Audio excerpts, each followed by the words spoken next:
Corona संक्रमण के चलते जो राज्य शीर्ष पर है वह महाराष्ट्र है। महाराष्ट्र में लगातार कोरोना संक्रमितों की संख्या में इजाफा होता जा रहा है और मरने वालों की संख्या भी लगातार सामने आती जा रही है। इस संबंध में उद्धव ठाकरे लगातार प्रयास कर रहे हैं। शायद उनके प्रयासों में ही कोई कमी है या फिर मौजूदा समय में जो शुरुआती दौर पर नीति बनाई गई लॉकडाउन के लेकर या फिर उसकी कमी को भी देखा जा सकता है।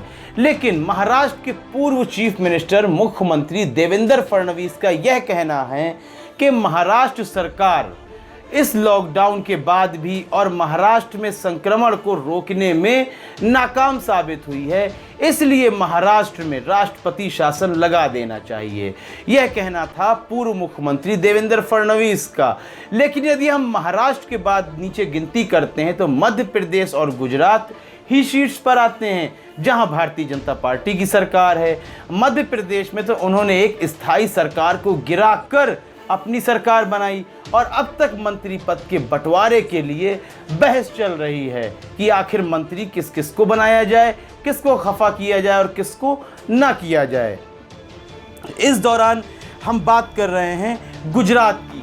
गुजरात में बीते दिन कोरोना संक्रमण के चलते 1000 संक्रमित लोगों की मौत हो गई, जो कि बहुत बड़ा आंकड़ा है।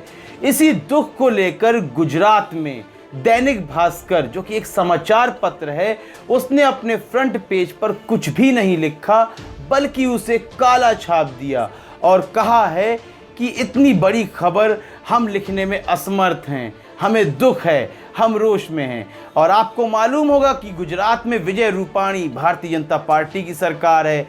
यह सब आप प्रधानमंत्री नरेंद्र मोदी के चेले ही तो हैं। अब क्या इस जगह राष्ट्रपति शासन लगाया जाएगा, जहां एक समाचार पत्र अपने प्रथम पृष्ठ को काला छोड़ देता है, उसे इतना दुख है। तो इस संबंध में अब देवेंद्र फडणवीस का क्या बयान होगा? प्रधानमंत्री मोदी क्या वहां भी राष्ट्रपति शासन लगाने की बात करेंगे? क्या गृह मंत्री अमित शाह निकल कर आएंगे, कोई बयान देंगे? अब तक तो इस संबंध में कोई भी बयान नहीं आया है, लेकिन हमें उनके बयान का इंतजार है। और आपको क्या लगता है, महाराष्ट्र और गुजरात और मध्य प्रदेश, इन तीनों राज्यों में राष्ट्रपति शासन लगा देना चाहिए या नहीं? इस संबंध में अपनी राय देना बिल्कुल भी ना भूलें। SPN9 के लिए फरहान उद्दीन की रिपोर्ट।